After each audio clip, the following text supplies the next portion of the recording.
کیلولہ کرنا۔ رسول اللہ صلی اللہ علیہ وسلم کی عادت مبارکہ تھی کہ دوپہر کے کھانے کے بعد 1 گھڑی کے لیے یعنی کم از کم 20 سے 25 منٹ صلی اللہ علیہ وسلم لیٹ جایا کرتے تھے۔ اس کا فائدہ یہ ہے کہ تقریباً 68% افراد میں جب وہ لنچ کرتے ہیں تو ان کا معدہ تھوڑی مقدار میں الکحل پیدا کرتا ہے۔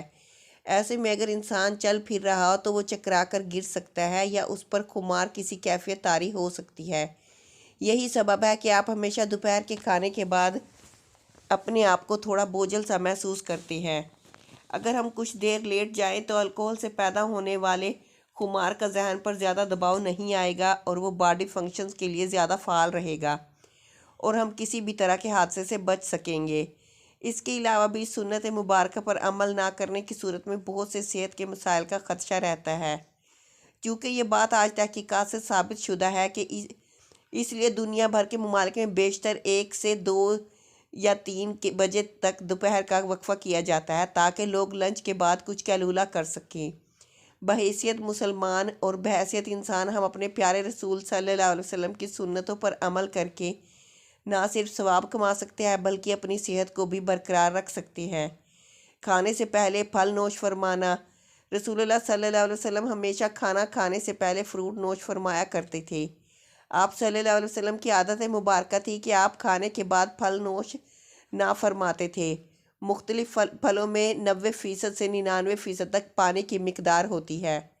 رسول اللہ صلی اللہ علیہ وسلم نے چونکہ کھانا کھانے کے بعد پانی پینے سے منع فرمایا ہے جبکہ کھانے سے قبل پانی پینے کی ترغیب دلائی ہے، اس لیے مختلف پھلوں میں چونکہ پانی کی مقدار بہت زیادہ ہوتی ہے اس لیے ان کو کھانے سے پہلے کھانے سے جسم میں اور خاص طور پر معدہ اور آنتوں کو توانائی ملتی ہے، کیونکہ کھانے کو ہضم کرنے میں معدہ اور آنتوں کا بہت اہم کردار ہوتا ہے اور یہ عمل ان کی کارکردگی بڑھانے میں ان کے لیے مددگار ثابت ہوتا ہے۔ اور یہ بات بھی سائنسی مشاہدات سے ثابت شدہ ہے۔ فروٹ میں موجود غذائیت سے خالی معدہ کو زیادہ فائدہ ہوتا ہے۔ کھانا کھانے کے بعد پانی نہ پینا۔ رسول اللہ صلی اللہ علیہ وسلم کبھی بھی کھانے کے بعد پانی نہیں پیتے تھے۔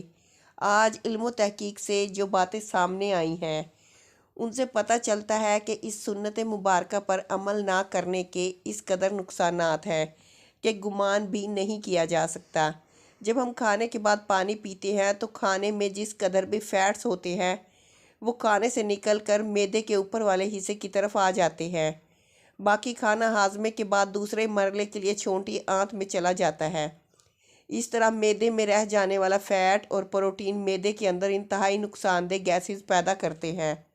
اس لیے کھانا کھانے کے بعد پانی ہرگز نہیں پینا چاہیے کہ جو پیٹ میں نہ صرف گیسز، تیزابیت اور بد ہضمی کا باعث بنتے ہیں بلکہ بہت سے دل کے امراض کا تعلق بھی اسی سنت مبارکہ پر عمل نہ کرنے کے سبب سے ہی ہے۔ وضو کرنا۔ بحیثیت مسلمان ہم دن میں 5 فرض نمازوں کے دن میں کم از کم 5 بار وضو کرتے ہیں، کیونکہ وضو کے بغیر نماز نہیں ہوتی اور منہ، ناک، ہاتھ، بازو اور پاؤں دھوئے بغیر وضو نہیں ہوتا، یعنی دن میں کم از کم 5 بار ہم جسم کے ان تمام اعضاء کو دھوتے ہیں۔ وضو میں ہم جسم کے تمام ظاہری اعضاء دھوتے ہیں کہ جن پر مٹی اور کاربن لگ جاتی ہے۔ آج سائنسی تحقیق یہ بات ثابت کرتی ہے کہ جسم کے جن اعضاء پر مٹی یا کاربن لگ جاتی ہے تو اگر ان کو صاف نہ کیا جائے اور وہ جسم کے ان حصوں پر زیادہ دیر لگی رہے تو ان اعضاء اور دماغ کا کنیکشن کمزور ہو جاتا ہے، یعنی جسم کا اعصابی نظام کمزور ہو جاتا ہے۔ چنانچہ وہ مسلسل دماغ کو یہ پیغام بھیج رہے ہوتے ہیں کہ جسم پر کوئی چیز آ گئی ہے اور اس کی صفائی کا اہتمام کیا جائے۔ اگر ایک شخص صبح منہ دھوتا ہے اور اس کے بعد شام میں آ کر دھوتا ہے تو اس کے اعضاء اور دماغ کا تسلسل کمزور پڑ جاتا ہے اور جس کے بعد وہ بہت سے اعصابی مسائل کا شکار ہو سکتا ہے۔ اسلام کم از کم دن میں 5 بار آپ کے اعضاء کی صفائی کا بندوبست کرتا ہے اور جمعہ کے روز ناخن، زیر ناف اور بغلوں کے غیر ضروری بال کاٹنے سمیت مکمل صفائی کا اہتمام کرتا ہے۔ رسول اللہ صلی اللہ علیہ وسلم نے نہ صرف ایسا کرنے کا حکم فرمایا ہے بلکہ یہ سب آپ صلی اللہ علیہ وسلم کی سنت مبارکہ کا حصہ بھی ہے۔ مسواک کرنا۔ رسول اللہ صلی اللہ علیہ وسلم مسواک کو بہت پسند فرماتے تھے اور خصوصاً دن میں 5 مرتبہ ہر نماز میں وضو کے ساتھ تو ضرور اس کا اہتمام فرماتے تھے۔ اس کے علاوہ بھی جب بھی گھر تشریف لاتے کسی محفل میں حاضری سے پہلے مسواک کا اہتمام فرماتے اور مسواک کو بہت محبوب رکھتے تھے۔ ہوتا یہ ہے کہ جب ہم کھانا کھاتے ہیں تو دانتوں کے درمیان کھانے کے کچھ نہ کچھ ذرات رہ جاتے ہیں، اور کھانے کے 1 گھنٹے بعد ان میں بیکٹیریا پیدا ہونا شروع ہو جاتے ہیں۔ آپ محسوس کیجئے گا کہ دانتوں میں رہ جانے والے ذرات 2 گھنٹوں بعد نرم ہو جاتے ہیں، اور اس کی وجہ یہ بیکٹیریا ہی ہے۔ اس لیے ہمیں کہا گیا ہے کہ کھانے سے پہلے، رات سونے سے پہلے مسواک کا اہتمام کیا جائے، ورنہ یہ آپ کے ہارٹ اٹیک کا بھی سبب بن سکتی ہے۔ صبح اٹھتے ہی بغیر دانت منہ صاف کیے کھانے پینے کا معمول طرح طرح کی بیماریوں کا سبب بن رہا ہے۔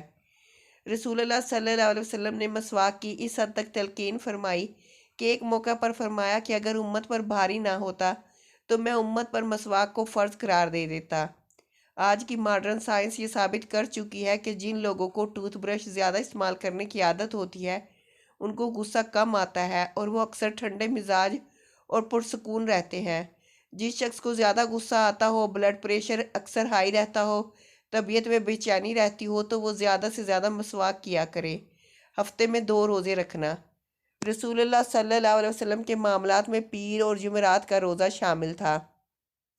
آپ صلی اللہ علیہ وسلم نے ان روزوں کو رکھنے کی ترغیب بھی دلائی، یعنی کہ ہفتے میں 2 روزے رکھنا۔ رسول اللہ صلی اللہ علیہ وسلم کا قول مبارک ہے کہ مسلمان 1 آنت میں کھانا کھاتا ہے، جبکہ کافر 3 آنت میں، اور ہمیں نصیحت فرمائی کہ جب خوب بھوک لگے تو کھانا کھاؤ، اور ابھی بھوک باقی ہو تو چھوڑ دو۔ یہ عمل آج جدید میڈیکل کی زبان میں آٹوفیجیا کہلاتا ہے۔ یہ انسانی جسم کو صحت مند رکھنے کا بہت عظیم راز ہے۔ ہوتا یہ ہے کہ جب ہم معمول کے مطابق اپنی ضرورت سے زیادہ کھانا کھاتے رہتے ہیں تو جسم میں ایکسٹرا پروٹین فیٹس اکٹھے ہو جاتے ہیں، جو کہ جسم کی ضرورت سے زائد ہونے کے سبب جسم میں زہر کا کردار ادا کرتے ہیں، مختلف بیماریوں کا سبب بنتے ہیں۔ آج کی عام بیماریاں شوگر، کولیسٹرول اور بلڈ پریشر کے بنیادی سبب یہی ایکسٹرا فیٹز ہیں۔ جب آپ کو بھوک لگتی ہے تو جسم کے ہنگر جوسز، یعنی جسم میں کھانا ہضم کرنے کا خودکار نظام پوری طرح سے تیار ہو جاتا ہے۔ اگر ہم نے 100 لقمے کھانے تھے مگر 70 پر ہاتھ روک لیا تو باقی 30 لقمے کی جس کی جسم کو ضرورت تھی ان ایکس پروٹین اور فیٹس کو کھا کر پورا کرتا ہے۔ جسم اپنے خودکار نظام کے تحت اکٹھے ہونے والے زہر کو ختم کرتا رہتا ہے اور آپ صحت مند رہتے ہیں۔ اب جب 3 روز کچھ کوتاہی ہو گئی اور پھر آپ نے پیر کا روزہ رکھ لیا، دن بھر کے طویل روزے کے باعث آٹوفیجیا کے عمل کو ایکٹیو ہونے کا بھرپور موقع ملتا ہے اور 3 روز کی کوتاہی کو وہ ریپیئر کر دیتا ہے۔ پھر تو روز کے معاملات اور جمعرات کا پیر روزہ۔ جب یہ سنت رسول صلی اللہ علیہ وسلم آپ کے معمولات کا حصہ بن جاتی ہے تو بیماری پیدا کرنے والے سیل آٹوفیجیا کے عمل ہفتے میں 2 بار دہرائے جانے کے باعث اکٹھے ہی نہیں ہو پاتے اور آپ سدا صحت مند رہتے ہیں۔ رسول اللہ صلی اللہ علیہ وسلم کی زندگی میں ایک بہترین نمونہ ہے اور ہمارے لیے مشعل راہ ہے۔ اللہ پاک سے دعا ہے کہ ہم کو سچا پکا مسلمان بنائے اور رسول اللہ صلی اللہ علیہ وسلم کے نقش قدم پر چلنے کی توفیق عطا فرمائے، سنتوں پر عمل کرنے کی توفیق عطا فرمائے، صحت، خوشی اور خوشحالی والی زندگی عطا فرمائے اور ہمارا خاتمہ ایمان پر فرمائے۔ آمین یا رب العالمین۔